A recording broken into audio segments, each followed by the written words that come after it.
And welcome to Sportology presents the Homeboy Sports Network with Michael Johnson live in the capital of Ohio, Columbus, with Jose Gutierrez, yours truly, in Olympia, Washington, the capital of the Evergreen State. It is show number 1 for 2019. Mike, good to have you back. Hey, I'm good. Just glad to be back. Big deals going on. Some deals with your school, your alma mater, Ohio State University. Maybe we can get into that at some point. But we have 3 big items. You want to go over those? We have some NBA news.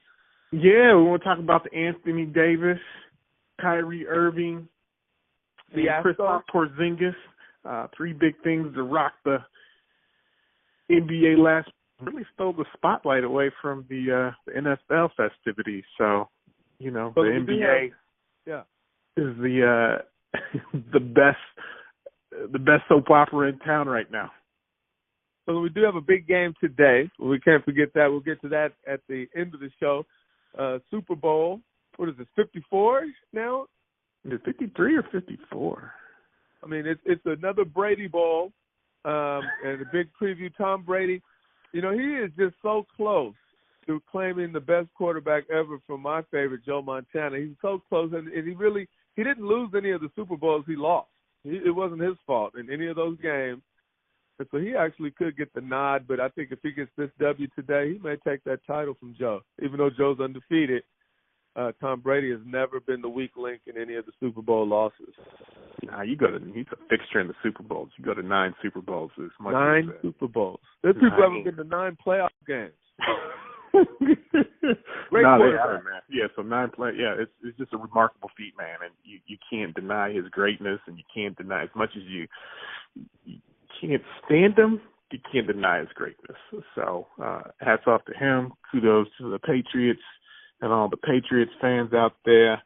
Freaking Tom Brady, dude, he's fucking wicked awesome. Hey, man, he's awesome.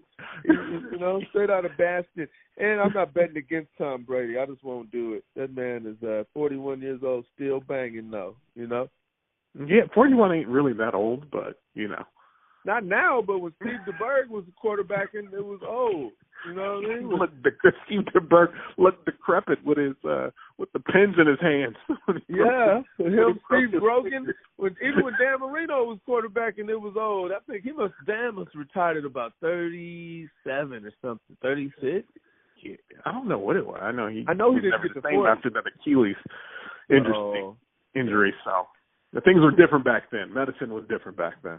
Yeah, no, the steroids were not infused into your food and your other medications. So the recovery guys weren't drinking kale smoothies back then either. No, it was a beer after the ball game. And a cigarette at halftime while you playing. All right, let's get into this NBA news and a couple two new segments on the show. I want winners. Okay, to quote one of our favorite coaches and linebackers of all time, Mike Singletary, we're going to choose the winner of the Super Bowl today. And what else do we have? Get the chalk. That's right. In honor of Shelly the Machine Levine, we're going to go into a little bit of analysis before we choose our winners. So let's start with the NBA news. That's your area. You're a former NBA official, employee in that league. And what is going on right now? Anthony Davis, the Lakers want him. This is no secret. There's no beating around the bush here. No, I think they both want each other. It's just, the Pelicans are the parents that are preventing the date right now. That's what it appears to me. The Lakers want Anthony Davis, and Anthony Davis wants the Lakers. And the mean father, being the New Orleans Pelicans, are the people that are the only folks that are stopping it right now. So I think if you're the Lakers, what you want to, what are you willing to give up? Are you willing to give up everything to get him, or try to hold on to some of your assets? I saw maybe the Pelicans are like Frank Lopez from Scarface. Maybe you know something I don't. Okay, maybe there's something we don't know here. I did see some imbecilic trade deals where I think Rondo and Lonzo were on the trade out. I'm like, who's going to run point? Well, you know who's going to run point. That's not even a question who's going to run point. LeBron cannot run a swift point guard. He can run a back down. What are you talking about? He's run a point guard for the past 16 years. So you think it's a good idea at age 34 and 35 to face some of the younger, more quick point guards now? Man, he's still the best player. From 94 feet? He's still the best. Man, look, when he's on the floor, the offense runs smoother. He gets everyone. He's a virtuoso. Okay. Well, let me be logical here then. Let me try to insert some logic into this because I know he can do anything. Rondo gone. We get Davis. Rondo gone. Lonzo gone. Kuzma was gone in this package deal. Ingram was gone, and the big white guy, the foreign European. Zubac. Yeah, them 5 gone and a first rounder. Who's on the court? Ingram was kept off that deal. So okay. It was. Well, I thought I saw him included in that. Maybe it was another person. Maybe Hart. I don't know. No, it was actually it wasn't Hart. It was Michael Beasley for money reasons. So those guys are coming off the books. They only signed 1-year deals. Rondo, he's attractive from that standpoint. So you clear some space. You also get clear some space with Beasley as well with those expiring contracts, and then you get some assets and some young assets in return. So. And then obviously a first round. I think the most important thing for the Pelicans is the young assets and the potential young assets. For the Lakers, it's all about, what can we do in the next 3 to 5 years, hoping that aging LeBron, a young 25-year-old Anthony Davis will then attract another potential superstar in free agency. Oh, we're doing hopesies here. We're doing hopesies. Hopesies. Yeah, we're playing. Well, they better get together soon. They better pull this trade off, soon before they completely miss the playoffs and LeBron shuts it down for the year. So by this Thursday, we should find out something. I know not everybody's as psycho as Dwight Howard, but what if Anthony Davis does arrive in L.A. and he just ain't digging it? What if? I think he will dig it. He's got a home out there. He wants to be out there. I mean, recently I was just in L.A. and I don't see nothing wrong with L.A. I'm going to tell you this. It takes a real cornball / idiot to not want to be in L.A., but there are those. I don't think Anthony Davis is one of those. So no, Dwight Howard is, but he can be gone anyway. Yeah, Dwight Howard wasn't the most mature person in the world and didn't have that, in my opinion, that competitive fire from what we've seen, not that killer mentality. I think Anthony Davis is a different animal. So Dwight Howard has fallen beneath the ranks of a Kevin Willis. I would have took Kevin Willis in his prime over this. Oh, Dwight Howard, he's out right now, right? He's not even. I don't know. We talked about the trials and tribulations of Dwight Howard earlier. Yeah, let's talk about a real non-factor. Number 12. Yeah. Okay. Yeah. Give me a break. Okay, well, let's continue on with this NBA. What are your final projections on this Lakers attempt to acquire Davis, or where else he might fall? I think the Lakers are going to have to throw in one more draft pick in order to complete the deal. And if I'm Magic Johnson, for the money standpoint, I don't necessarily I would not want to get rid of. I mean, from a money standpoint, yes, you want to get rid of Rondo to help make the money situation work. But from that same standpoint, is there somebody else you could find on that team? Because I like Rondo, especially playoff Rondo. And I know that Rondo, as crazy as that sounds, Rondo, Anthony Davis, and LeBron James can wreak some havoc in the West.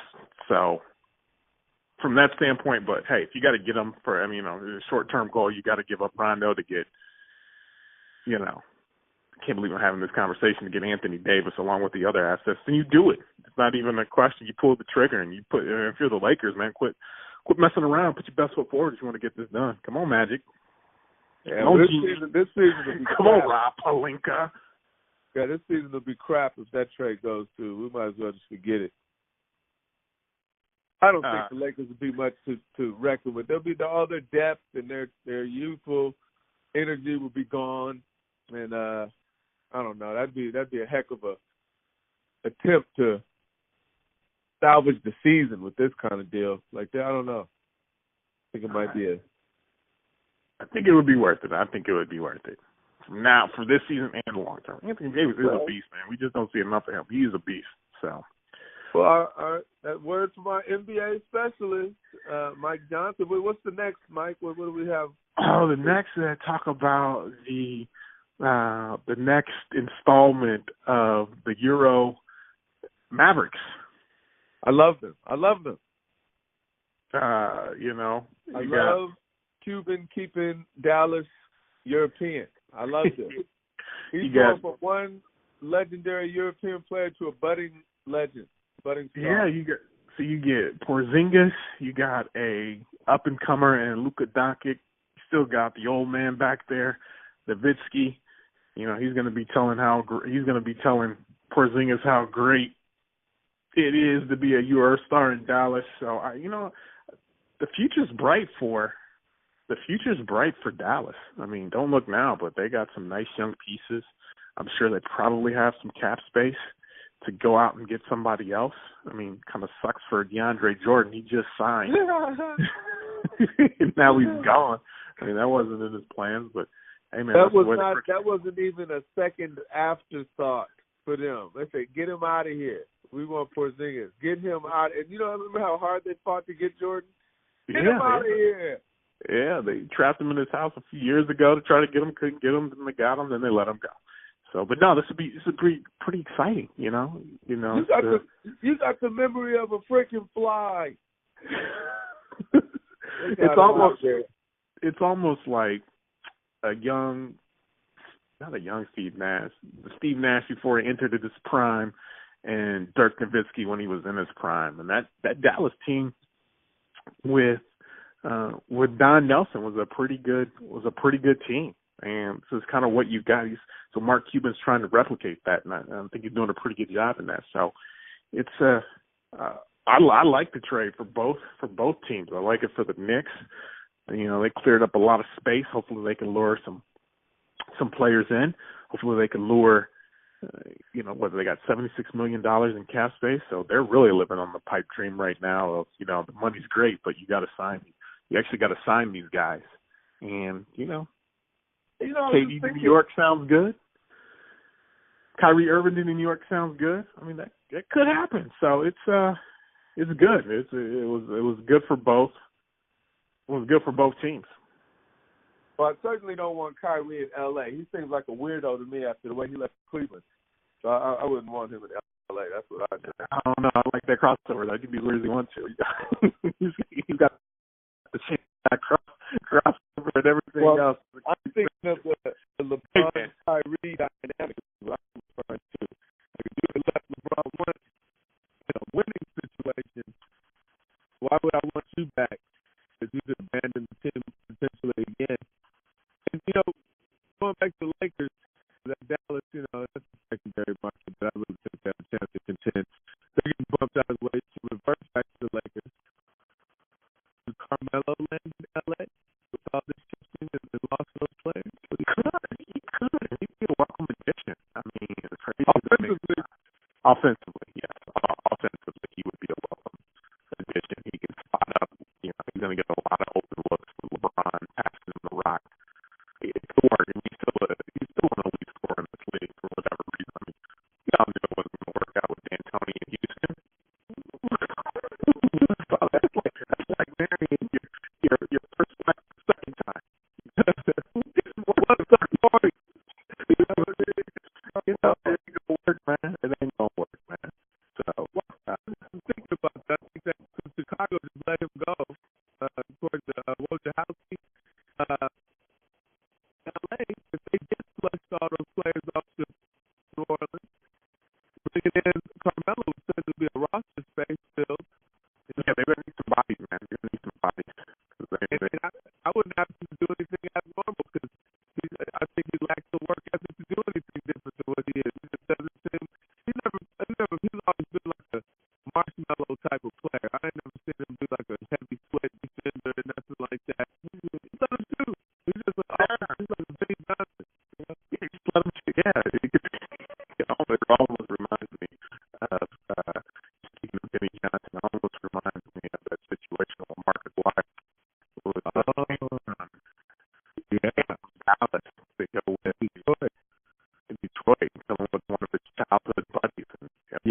LeBron, AAU buddies from, buddies in the league. Been friends since who knows when. Maybe they could bring the best out of them. So who knows, man? I think something good could happen because I know he sure didn't belong to Oklahoma City. I don't know, that was like an idiotic destination. I don't know what I thought was going to happen. Carmelo needs the light. He's one of the players who feeds off of his notoriety and ego. LA will serve him that. He can go back to 16 to 18 points a game in LA, I think. Just he's a defensive liability, and that's what Compton's in the middle for. You got JaVale, you got Compton, you have Anthony Davis if that trade does go through, who's a monster down low. So, I'm not worried. The back line defensively wouldn't be too worried about. They can take a lot of gambles. They do a lot of great things there. What you miss Alonzo Ball, who's really good defensively. You miss Rondo, who's really good defensively. But, hey, man, that's okay. That's a trade I'm willing to make. My name is Matt Johnson. I already put you would have been here already. I'll put my best foot forward and put bullshit. So this is still a family show.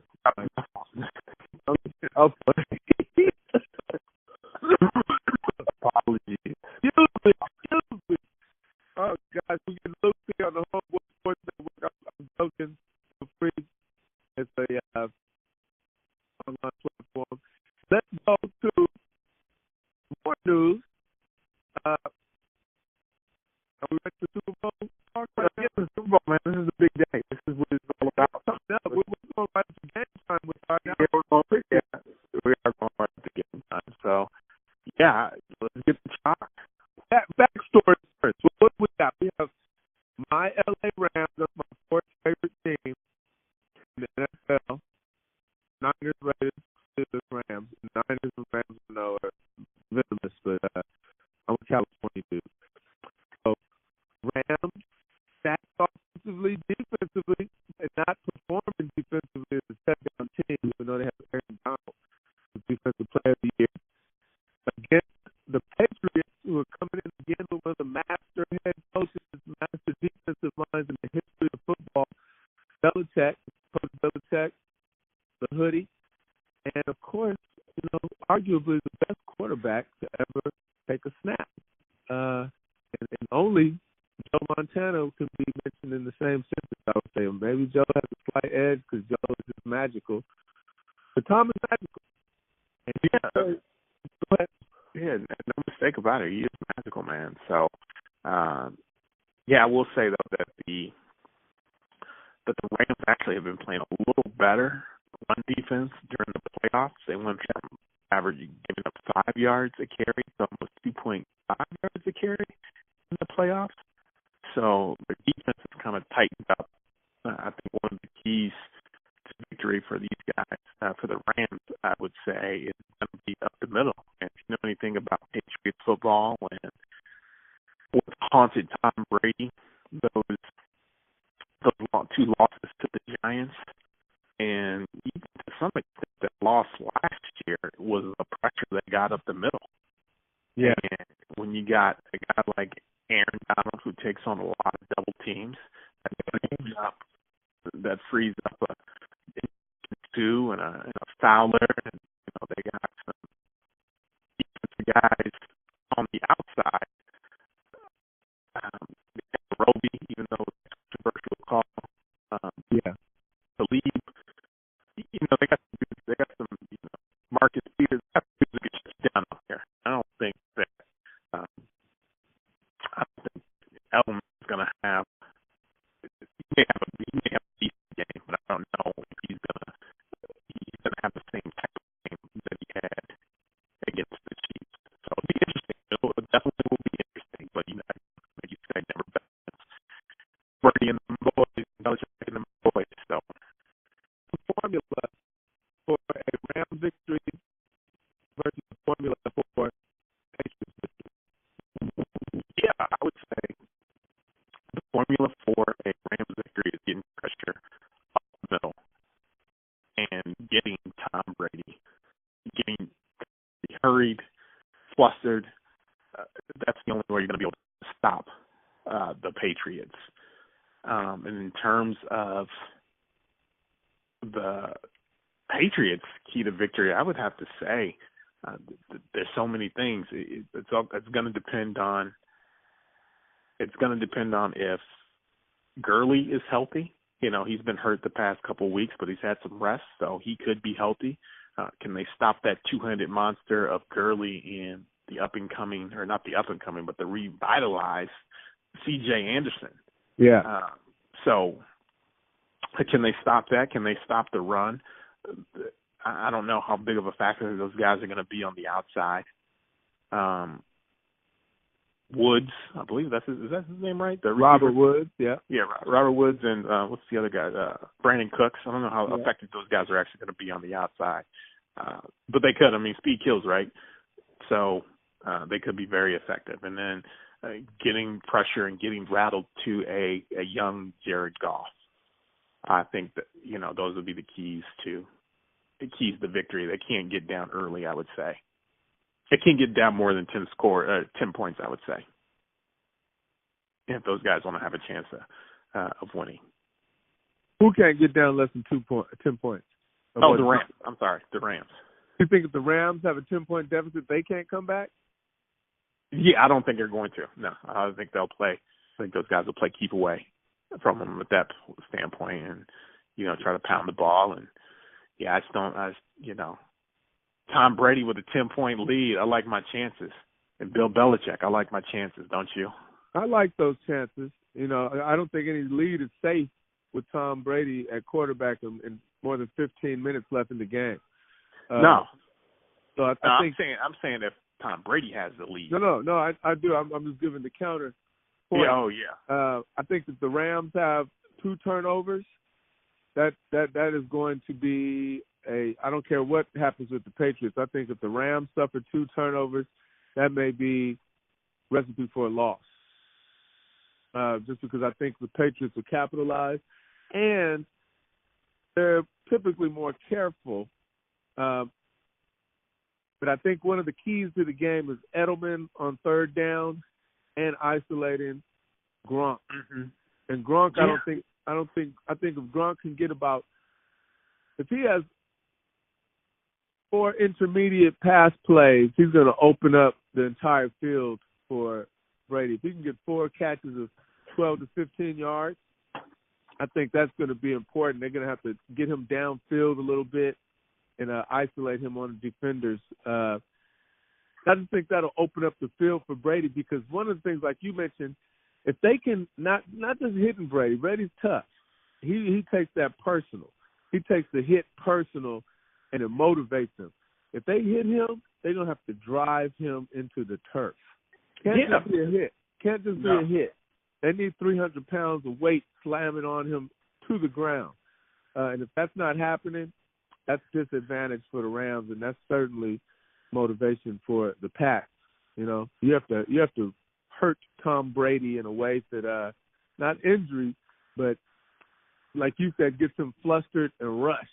That's always ugly when you watch him. It's ugly to see him rush because it's totally uncharacteristic of him forever since he was a rookie. Yeah. So like Big Daddy Kane would say, put your weight on it. Put your weight on it. They have to. This has to be a Raider type game where you knew you were going to get a penalty, but you had to make the hit. You know, it's Big Dad anyway. You had to, and you know, not to encourage any dirty play, never that, but you have to make that hit count for Tom Brady. Oh yeah, he's such a warrior. He's like a Favre. You know, he's like a few of these quarterbacks who you hit them, they're talking back to you getting up. You know, yeah, come on, that's all you got. Come on, yeah, that's all you got. Yeah, it'll be a long night. Let's get the chalk. Give me your final analysis. Get the chalk. All right, final analysis. What's the final analysis and playbook? What do you recommend to hear? Rams first. Rams first. I would say again they're gonna have to put pressure up the middle to get to Tom Brady. From a defensive standpoint, from an offensive standpoint, I'm going to say it's going to be a combination of everything. It's going to be, I think, Sean McVay is going to play to win and not to lose. Yeah. He's not going to be conservative whatsoever. He's going to show the boy genius. He's gonna open up the playbook, and it's going to be a good game. And I think once they get that, I think Ty Gurley is going to have a masterful game. He's going to be healthy. He's going to have a good game, and I think Ty Gurley and C.J. Anderson are going to be the keys to the game from an offensive standpoint. Okay. Before you go to Patriots, you did defense and offense, right? Yeah, I did both. Yeah. Okay, let me do Rams, and we'll go both do Patriots right. keys. So my get to chalk is the Rams are going to have to win this game in a convincing fashion, not an edge out, because I don't think this is going to be that close at the end. I think it will be close. I don't think it's not going to be anything near a blowout. But I think for the Rams to win with the control, they're going to have 30 carries between the two backs and more than 180 yards. That's a big average per carry, and that's what I think they're going to need. They're going to need to chunk the Patriots and control the ball because, again, with the ball in Brady's hands, that's his ball game to lose every time, darn near every time. And so I think offensively the running game is going to dictate, like most ball games, but this, these are pass-happy teams that can pass or run. I think for the Rams, 30-plus carries, if those backs don't get 30-plus carries and 180 yards or 180-plus yards with less than 30 carries, I think that 180 yards is a key figure for me to convince me that the Rams can get this game because it'll open up the passing lanes for number 16, and he needs that. He really relies on the running game to let him relax a little bit in the pocket and make good reads. And we've seen when the running game's not there, it's really hurt him. And Goff, he's still a young quarterback, so he's afforded that consideration that he still relies on that running game. Defensively, I think the key is, what you've already said, of course, that defensive line, but I think one of the hidden keys is going to be how the Ram corners play. I expect a physical, yet possibly sloppy. There may be a few burn and missed coverages. There's going to be some penalties, especially on Nikel Roby-Coleman. There's going to be at least 2 PIs on him. Okay, that's okay. We got to go with that if they're not if they're not like inside the red zone PIs. That can't be allowed. Deep plays that get them inside the red zone. But if you're in the red zone, you got a PI. Sometimes you got to take that to prevent the touchdown. But I think physical play from the DBs, especially the corners, is going to be key because the Patriot wide receivers, I don't believe, are dominant over these Ram corners. I think it's a pretty fair matchup. And I think Peterson and Roby, if they can touch these guys, not intimidate or punk, these are professional players, but you have to really disrupt them and get in the head if you can. So I think that's the key. That's the key for me for Rams. All right. So we got the Rams squared away. All right. So the Patriots, I think it's going to be kind of what you said earlier about Gronk having some. I think Gronk's going to have a big game. I think Edelman is going to have a standard Edelman game, and I think they will. And I also think the game plan, I'm not sure what the game plan of Belichick is going to be. He comes with a different game plan week in and week out, depending on what he sees. Last week or 2 weeks ago, it was taking the ball out of Kansas City's hands in the first half, and that 14-point lead, proved to be enough. Then it's different. He does it in many different ways, and I'm not quite sure exactly what he's going to do this game because you never know with Bill Belichick, right? You never know what he's going to do, but I think it's going to be incumbent on him to have a pretty good game plan, and I think if we're both betting Bill Belichick to have a pretty good game plan, he will. Yeah. And also key will also be those 2 guys that I mentioned. Obviously, we know what Brady's going to do, but also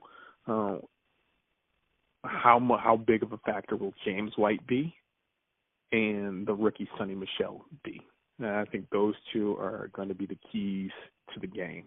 If those 2 guys have a good game, the Patriots win the ball game. Nice. Okay. I like that. No matter what Tom Brady does. Tom Brady's going to be Tom Brady no matter what he does. But if those two specifically have a good game, and it's been proven out true throughout this entire playoffs. So then Michelle had a great game against, and then they both had masterful games against the Chargers. And again, they both had pretty good games against the Chiefs. So however they go, that's how the Patriots go, believe it or not. Even though Tom Brady gets the lion's share of the credit, it's those two guys that make the difference in that offense, especially James White. I think, I like that analysis. I love that. I was going to say, here's what I'm going to say. Defensively, the Patriots need to play typical Patriots defense. It's not it's not a shutdown defense, but they need to bend and not break.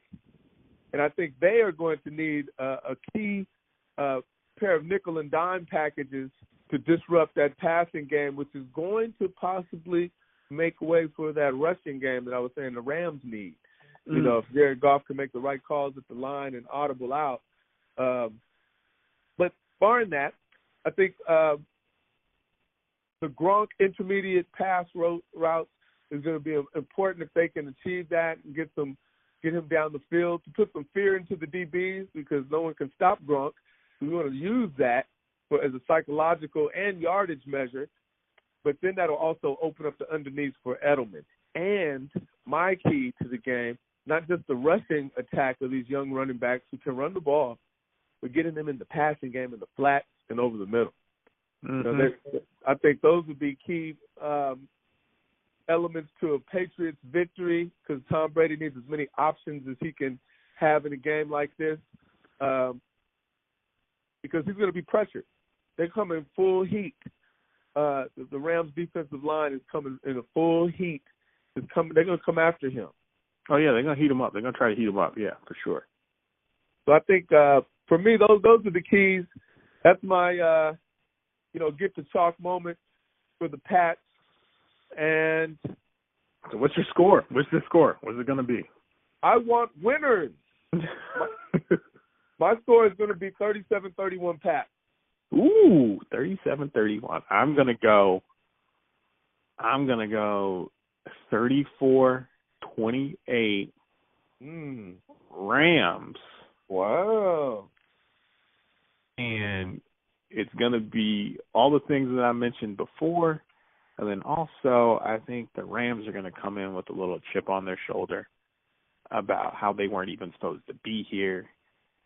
The Patriots with their fake underdog, fake hustle, fake Duke smack the ground underdog. I think I just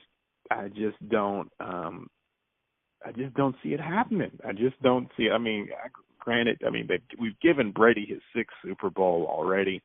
And I just think those guys are kind of tired. They're going to be tired of hearing it and how they don't have a chance. And everyone goes one way, you go the opposite way when it comes to games like this. Just like everybody was picking Alabama to win the national title, and they got mollywopped. Yeah.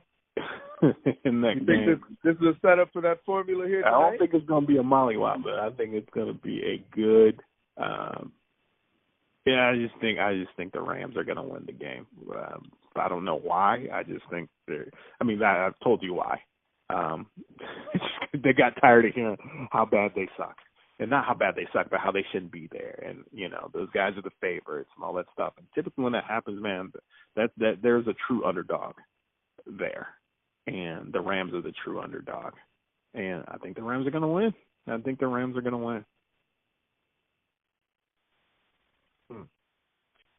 Big picks from Mike Johnson.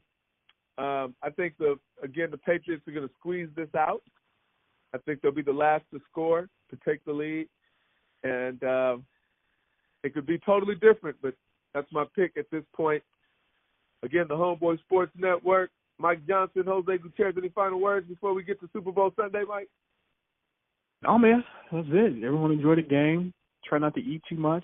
I'm going to, though. even though I say I'm not going to. I'm about to throw down, man. I'm about to go start getting the festivities right now. So we're coming to a close of the show, but again, this is the second season without Colin Kaepernick in a position on the team, and there's been some controversy over the halftime show and people putting pressure on artists not to perform.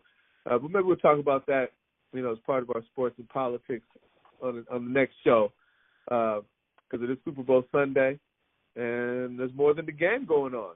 Yeah, there is more than the game going on. I know there's been some controversy about Gladys Knight performing the national anthem. I mean, if you look, man, I'm gonna say this, man. We know what Colin Kaepernick was kneeling for. We know what the national anthem is. We're the first installment of the national anthem wasn't the greatest, but I'm not going to begrudge anybody for singing it. And I'm not going to begrudge anybody for not kneeling, for standing up, for it's your prerogative and it's your right. So okay.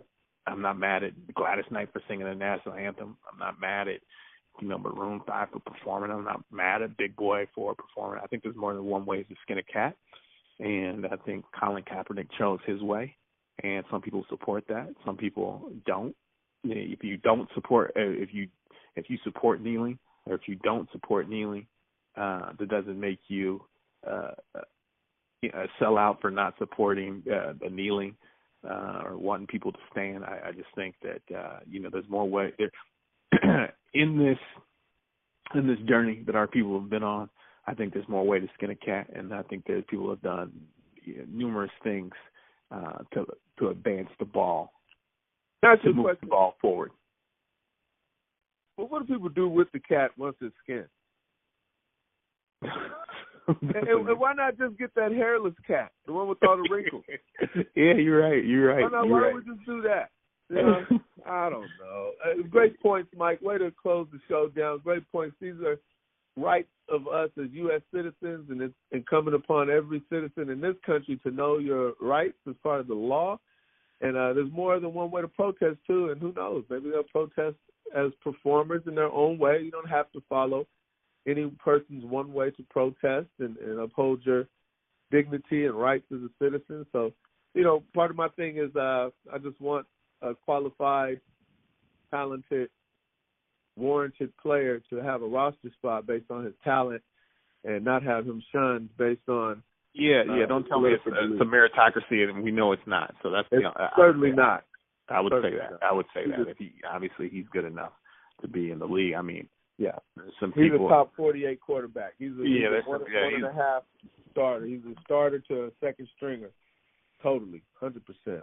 Yeah, definitely that. But there's other things that are factors in play. And I don't even know if he even want to play at this point. He's got a nice lawsuit going against the NFL right now. I don't even know if he really wants to play right now. And if he does, great. If he doesn't, I'm not mad at that either. But I'll still be watching football. I know some people boycotted football, not watching it. Look, like I said, I'm still watching it. Because I'm a sports fan. That's why I'm a sports fan. I've watched sports all my life, and it ain't gonna stop. So, and it doesn't make me any less of a person for not supporting. I still support the causes, and I'm still down. And I just do it in my own different way. So, but that being said, I'm gonna still watch sports, man. You're gonna take that joy away from me.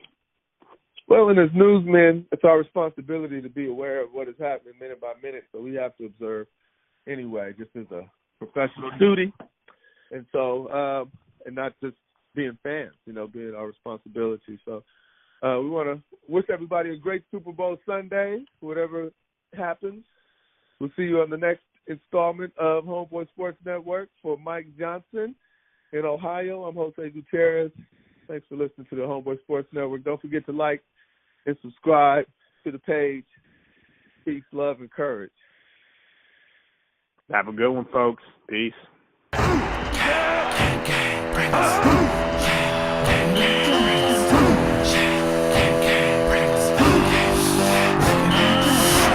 on his back and let him know what's happening.